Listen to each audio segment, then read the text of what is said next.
ನಮಸ್ಕಾರ, ವನಶ್ರೀ ಚಾನಲ್ಗೆ ಸ್ವಾಗತ.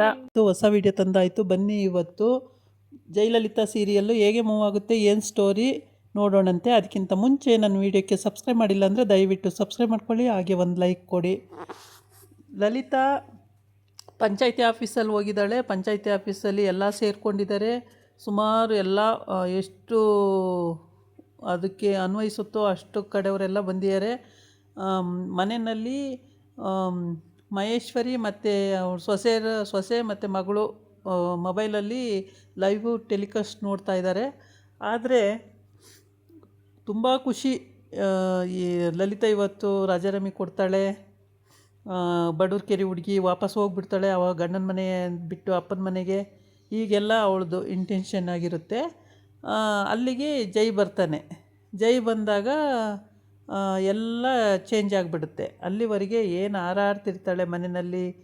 ಇವತ್ತಂತೂ ಬಡೂರು ಕೆರೆ ಹುಡುಗಿ ರಾಜಾರಾಮಿ ಕೊಡೋದು ಗ್ಯಾರಂಟಿ, ಅವಳನ್ನ ಮನೆ ಬಿಟ್ಟು ಓಡಿಸೋದು ಗ್ಯಾರಂಟಿ ಅಂತೇಳ್ಬಿಟ್ಟು ದೊಡ್ಡ ಸೊಸೆಗೆ ಹುಡುಗಿ ನೋಡು ಎಲ್ಲಾದರೂ ಅಂತ ಹೇಳಿರ್ತಾಳೆ. ಅದೆಲ್ಲ ಆಗಿರುತ್ತೆ. ಆಮೇಲೆ ಗಂಡ ಸತ್ತವ್ರಿಗೆ ವಿಧವೆಯಾದವರಿಗೆ ಕುಂಕುಮ ಕೊಡಬಾರ್ದು ಅಂತ ಅದೊಂದು ಟಾಪಿಕ್ ಇಟ್ಕೊಂಡು, ಆ ಟಾಪಿಕ್ಕನ್ನೇ ಆ ಥರ ರೂಲ್ಸ್ ಬ್ರೇಕ್ ಮಾಡಬಾರ್ದು ಅಂತೇಳಿ ಏನೇನೋ ಎಲ್ಲ ನಾಟಕ ಆಡ್ತಾಳೆ. ಆದರೆ ಲಲಿತಾ ಅದಕ್ಕೆಲ್ಲ ಒಪ್ಪಲ್ಲ. ಅವರು ಮನುಷ್ಯರೇ ತಾನೇ.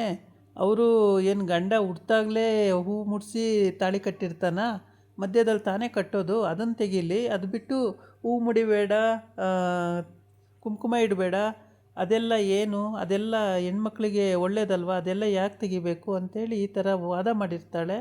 ಆ ವಾದ ಮಾಡಿದ್ದು ತಪ್ಪು ಅಂತೇಳ್ಬಿಟ್ಟು ಗ್ರಾಮ ಪಂಚಾಯತಿ ಅಧ್ಯಕ್ಷೆ ರಾಜೀನಾಮೆ ಕೊಡಬೇಕು, ಧಿಕ್ಕಾರ ಧಿಕ್ಕಾರ, ಲಲಿತಾಗೆ ಧಿಕ್ಕಾರ ಅಂತ ಕೂಗ್ತಲೇ ಇರ್ತಾರೆ. ಅದನ್ನೆಲ್ಲ ನಿಲ್ಲಿಸೋಕ್ಕೆ ಆಯಿತು ರಾಜೀನಾಮೆ ಕೊಡಬೇಕು ಅಂದರೆ ನಾನು ತಪ್ಪಾಗಿದ್ದರೆ ನಾನು ಕೊಡ್ತೀನಿ ಅಂತ ಅವಳು ಒಪ್ಕೊಂಡಿರ್ತಾಳೆ. ಅಲ್ಲಿಗೆ ಅವ್ರ ಮಾವನೂ ಹೋಗಿರ್ತಾನೆ, ಅವರು ಮತ್ತು ಮಾವನ ಅಳಿಯನೂ ಕೂಡ ಅಲ್ಲೇ ಇರ್ತಾನೆ. ಎಲ್ಲರೂ ಹೋಗಿರ್ತಾರೆ, ಊರು ಜನೆಲ್ಲ ಸೇರಿರ್ತಾರೆ. ಇವನು ಹೇಳಿರ್ತಾನೆ ಫಸ್ಟೇ, ರಾಜಕೀಯ ಯಾವ ಕಡೆ ತಿರುಗುತ್ತೆ ಆ ಕಡೆ ನಾವು ಆಳ್ಬೇಕು ಅಂತ ಹೇಳ್ಬಿಟ್ಟು. ಹಾಗಾಗಿ ಅಲ್ಲಿ ಧಿಕ್ಕಾರ ಧಿಕ್ಕಾರ ಅಂತ ಕೂಗ್ತಿರೋರು ಇವಳು ಭಾಷಣ ಕೇಳಿ ಅವರು ಅಲ್ಲಿ ಸುಮ್ಮನಾಗ್ಬಿಡ್ತಾರೆ. ಇಷ್ಟು ಒಳ್ಳೆ ಸಂಸ್ಕಾರ ಬೆಳೆಸಿರೋ ಅಂಥವ್ರಿಗೆ ಈ ರೀತಿ ಎಲ್ಲ ಹೇಳ್ತಾರಲ್ಲ ಅಂತೇಳ್ಬಿಟ್ಟು ಅವರು ಅಲ್ಲಿ ಸುಮ್ಮನಾಗ್ತಾರೆ. ವಿಧವೆಯರಿಗೆ ಹೀಗೆ ಜೀವನ ಪೂರ್ತಿ ಇರೋಕ್ಕಾಗುತ್ತಾ? ಅವರಿಗೂ ಒಂದು ಮದುವೆ ಭಾಗ್ಯ ಬೇಕು, ಅವರಿಗೂ ಒಂದು ಅರಿಶಿನ ಕುಂಕುಮ ಭಾಗ್ಯ ಬೇಕು, ಅವರಿಗೂ ಹೂ ಮುಡಿಯೋ ಕುಂಕುಮ ಇಡೋ ಭಾಗ್ಯ ಬೇಕಲ್ವಾ ಅಂತೇಳ್ಬಿಟ್ಟು ಅವಳು ವಾದ ಆಗಿರುತ್ತೆ. ಅದನ್ನು ಹಿಂದಿನ ರಾತ್ರಿ ಜೈಗೆ ಎಲ್ಲ ಹೇಳಿರ್ತಾರೆ ಡೀಟೇಲಾಗಿ. ಹಂಗಾಗಿ ಅವನಿಗೆಲ್ಲವೂ ಗೊತ್ತಾಗಿರುತ್ತೆ, ಅರ್ಥವಾಗಿರುತ್ತೆ. ಈ ಕಡೆ ಜೈ ಅಪ್ಪನೂ ಕೂಡ ಎಲ್ಲ ಮಾತಾಡ್ಕೊಂಡು ಹೋಗಿರ್ತಾನೆ. ಇದು ಆ ಕಡೆಗೆ ಬಿದ್ದರೆ ಆ ಕಡೆಗೆ ಮಾತಾಡೋಣ, ಈ ಕಡೆ ಬಿದ್ದರೆ ಈ ಕಡೆಗೆ ಮಾತಾಡೋಣ ಅಂತ ಎಲ್ಲ ರೆಡಿಯಾಗಿ ಹೋಗಿರ್ತಾನೆ.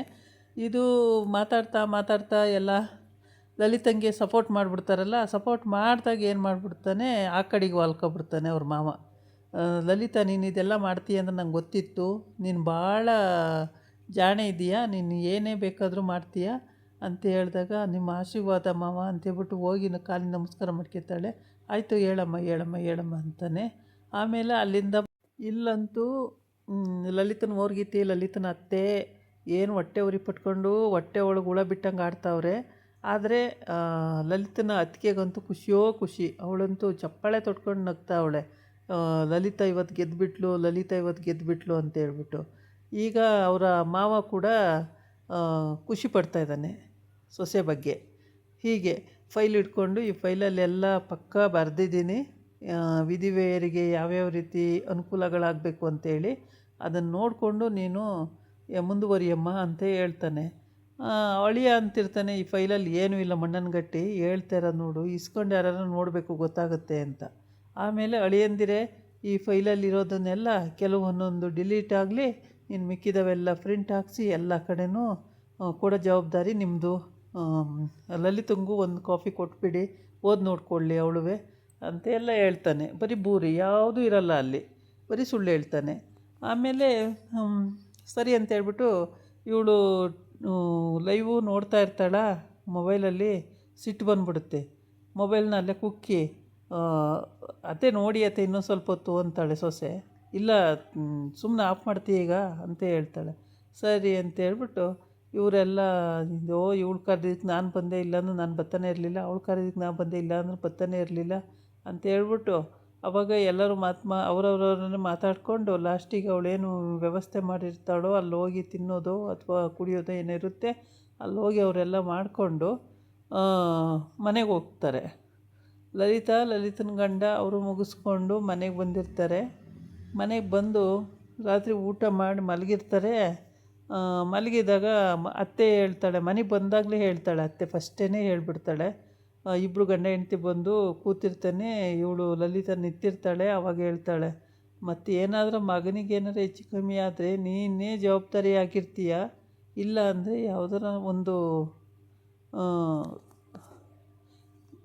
ಇದು ಮಾಡಿದ್ರಾಯ್ತು ಅಂತೇಳ್ಬಿಟ್ಟು ಕೆಟ್ಟದಾಗುತ್ತೆ ಮಗನಿಗೆ, ಆ ಥರ ಎಲ್ಲ ಮಾಡಬಾರ್ದು, ಸಂಪ್ರದಾಯದ ಪ್ರಕಾರನೇ ಹೋಗಬೇಕು ಅಂತ ಹೇಳ್ತಾಳೆ. ಅದಕ್ಕೆ ಇಲ್ಲ ಅತ್ತೆ, ಸಂಪ್ರದಾಯದ ಪ್ರಕಾರನೇ ಹೋಗೋಕ್ಕಾಗಲ್ಲ, ಈಗಿನ ಕಾಲದಲ್ಲಿ ಯಾರು ಇರ್ತಾರತ್ತೆ ಹಂಗೆ ಅಂತ. ಯಾಕೆ ನಾವೆಲ್ಲ ಇರಲಿಲ್ವಾ ಹಾಗೆ ಹಿಂಗೆ ಅಂದರೆ, ನೀವು ಇದ್ರಿ ಆದರೆ ಈಗಿರೋಕ್ಕಾಗಲ್ಲ ಸರಿ ಅಂತ ಹೇಳ್ಬಿಟ್ಟು ಅಲ್ಲಿಂದ ಅವರಿಬ್ಬರಿಗೆ ಅದು ವಿಧವೆ ಆಗಿರೋಂಥ ಹೆಂಗಸಿಗೆ ಮತ್ತು ಅವ್ರ ಅಪ್ಪನಿಗೆ ಅವರಿಗೂ ಬಟ್ಟೆ ಗಿಟ್ಟೆ ಕೊಟ್ಟು ಸಮಾಧಾನ ಮಾಡಿ ವಾಪಸ್ ಕಳಿಸ್ತಾರೆ.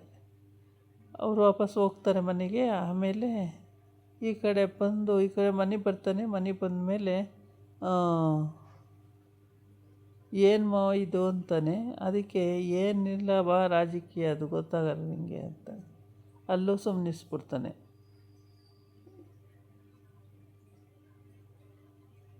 ಇಷ್ಟ ಆಗಿರುತ್ತೆ. ಇವಳು ವೀಡಿಯೋ ನೋಡಿ ಇಲ್ಲೂ ಉರ್ಕಂತಿರ್ತಾಳೆ, ಸಿಟ್ಟು ಇವು ಏನೇನೋ ಮಾಡಬೇಕು ಅನ್ನಿಸ್ತಾ ಇರುತ್ತೆ. ಮುಖ ಉರ್ಕೊಂಡು ಹೋಗ್ತಾ ಇರುತ್ತೆ. ಅವಳೇನಾರ ಆ ಟೈಮಿಗೆ ಅತ್ತೆ ಅಂತ ಮಾತಾಡ್ಸಿದ್ರೆ ಅವಳಿಗೆ ಕೆಚ್ಚಿಬಿಡ್ತಾಳೇನೋ, ಅಷ್ಟು ಸಿಟ್ಟಲ್ಲಿರ್ತಾಳೆ.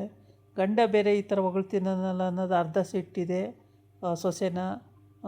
ಲಲಿತಾ ನೀನು ಒಳ್ಳೆ ಕೆಲಸ ಮಾಡಿದೆ ಅಮ್ಮ ಅಂತ ಹೇಳ್ತಾವ್ರಲ್ಲ, ನಾನು ಎಷ್ಟು ಹೇಳಿದ್ದೀನಿ ಅವಳ ಪರ ಮಾತಾಡಬೇಡಿ ಅಂತ, ಆದರೂ ಮಾತಾಡ್ತವ್ರಲ್ಲ ಅಂತ ಸಿಟ್ಟು ಬೇರೆ. ಮಗ ಅಲ್ಲಿ ಹೋಗಿದ್ದಾನೆ, ಅವಳ ಪರ ನಿಂತಿದ್ದಾನೆ ಅನ್ನೋದು ಅದು ಬೇರೆ ಸಿಟ್ಟು. ಏನು ಉರ್ಕತಾಳೆ ಹಾಕ್ಕೊಂಡು, ಯಾವುದು ಆಗಲ್ಲ, ಬಗೆಹರಿಯಲ್ಲ. ಬರೀ ಮನೆಯಾಳ ಕೆಲಸನೇ ಮಾಡೋದು. ಕ್ರಿಮಿನಲ್ ಇದ್ದಾಳೆ, ಮನೆಯಾಳ ಕೆಲಸಗಳೇ ಎಲ್ಲವ. ಲಲಿತಾ ಪಾಪ ಎಷ್ಟು ಒಳ್ಳೆಯವಳಿದ್ದಾಳೆ, ಎಲ್ಲ ಕೆಲಸನೂ ಅವಳು ಎಷ್ಟು ಗಂಭೀರವಾಗಿ ಮಾಡ್ಕೊಂಡು ಹೋಗ್ತಾಳೆ. ಮನೆ ಕೆಲಸ ಮಾಡ್ತಾಳೆ, ಪಂಚಾಯತಿಲಿ ಮಾಡ್ತಾಳೆ, ಎಲ್ಲನೂ ಮಾಡ್ಕೊಂಡು ಹೋಗ್ತಾ ಇರ್ತಾಳೆ. ಮಾವ ಕೂಡ ಅವಳು ಅಂದರೆ ಎದುರಾಕೊಳ್ಳಲ್ಲ. ಅವನು ಹೊಟ್ಟೆ ಒಳಗೆ ಏನೇ ಇದ್ರೂ ಕಲ್ಮಶ ಹೊರಗಡೆ ತೋರಿಸ್ಕೊಳ್ಳಲ್ಲ ಅಷ್ಟೇ. ಓ ಆಯಿತು ಬಿಡಮ್ಮ, ಒಳ್ಳೇದಾಯಿತು ಬಿಡಮ್ಮ, ಹಂಗೆ ಹಿಂಗೆ ಅಂತ ಹಿಂಗೆ ಅವ್ನು ಬರ್ತಾನೆ. ಆದರೆ ತುಂಬಾ ಖುಷಿಯಾಗಿರ್ತಾರೆ ಮಾತ್ರ, ಯಾವಾಗಲೂ ತುಂಬ ಖುಷಿಯಾಗಿರ್ತಾರೆ. ಅಪ್ಪನ ಮುಖ ನೋಡಬೇಕು ಅಂತ ಇವನಿಗೆ ಆಸೆ, ಆದರೆ ಅಪ್ಪ ಮುಖನೇ ಸಿಗ್ತಿರ್ಲಿಲ್ಲ ದಿನವ. ಇಲ್ಲ ಹೋಗಿರೋರು ಇಲ್ಲ ಬಂದು ಮಲಗಿರೋರು. ಹಾಗಾಗಿ ಅವ್ರ ಅಪ್ಪನ ನೋಡೋಕ್ಕೆ ಅವನಿಗೆ ಹೆಚ್ಚಿಗೆ ಸಿಗ್ತಾನೇ ಇರಲಿಲ್ಲ ಜೈಗೆ. ಇವತ್ತಂತೂ ಸಂಪೂರ್ಣವಾಗಿ ನೋಡ್ತಿದ್ದಾನೆ ಪೂರ. ಅಂದರೆ ಅಪ್ಪ ಏನು ಡಬಲ್ಗೆ ಮಾಡ್ತಿದ್ದಾರಲ್ಲ, ಇಷ್ಟೊತ್ತು ಅವರು ಜನಗಳ ಪರ ಇದ್ದರು, ಈಗಾಗಲೇ ಲಲಿತನ ಪರ ಬಂದುಬಿಟ್ರಲ್ಲ ಅಂತೇಳಿ ಅವನು ಮುಖ ನೋಡ್ತಾನೆ. ಏನೋ ಇದೆ ಇಲ್ಲಿ ಗಿಮಿಕ್ಸು ಅಂತೇಳ್ಬಿಟ್ಟು, ಸರಿ ಏನಾದ್ರು ಇರಲಿ ಅಂತ ಹೇಳ್ಬಿಟ್ಟು ಅಲ್ಲಿಂದ ಬಂದು ಮನೆಗೆ ಬರ್ತಾರೆ. ಮನೆಗೆ ಬಂದು ಇವೆಲ್ಲ ಆಗ್ತವೆ. ಲಲಿತನ ನನ್ನ ಮಗನಿಗೆ ಏನಾರು ಹೆಚ್ಚು ಕಮ್ಮಿ ಆದರೆ ನಾನು ನಿನ್ನನ್ನು ಸುಮ್ಮನೆ ಬಿಡಲ್ಲ, ಹಂಗೆ ಹಿಂಗೆ ಅಂತೆಲ್ಲ ಎದ್ದಿಸ್ಬಿಡ್ತಾಳೆ. ಅದೇ ಇದರಲ್ಲಿ ಗುಂಗಲ್ಲಿ ಹೋಗಿ ಮಲಗಿರ್ತಾಳೆ. ದೊರೆ ಅಂತಾಳೆ. ಅವನಿಗೆ ಎಚ್ಚರಾಗಲ್ಲ. ಹತ್ರ ಹೋಗಿ ನೋಡ್ತಾಳೆ, ಆಗಲೂ ಎಚ್ಚರಾಗಲ್ಲ. ಆಮೇಲೆ ಏನು ಮಾಡ್ತಾಳೆ ಅವಳು, ಹತ್ರ ಹೋಗಿ ನಿಧಾನಕ್ಕೆ ಹೋಗಿ ಕರಿಯತ್ತಾಳೆ. ಆವಾಗ ಕತ್ತಿಂಗಾಡಿಸಿ ಎದ್ದು ಬಿಡ್ತಾನೆ. ಈಗ ದಿನಾನು ಇದೇ ಆಗಿರುತ್ತೆ. ಅದಕ್ಕೆ ಆವಾಜಾಗ್ತಾ ಇರ್ತಾಳೆ, ನೀನು ಏನಾರು ಹೆಚ್ಚು ಕಮ್ಮಿ ನನ್ನ ಮಗನಿಗೆ ಏನಾರು ಒಂದು ಚೂರು ಕೆಟ್ಟದಾದರೆ ನಿನ್ನ ಸುಮ್ಮನೆ ಬಿಡಲ್ಲ. ಜೈ ಬೇಡ ಕಣೋ, ಆ ಥರ ಎಲ್ಲ ಮಾಡಬಾರ್ದು, ಸಂಪ್ರದಾಯ ಮೀರಬಾರ್ದು ಕಣೋ ಜೈ, ಬೇಡ ಕಣೋ.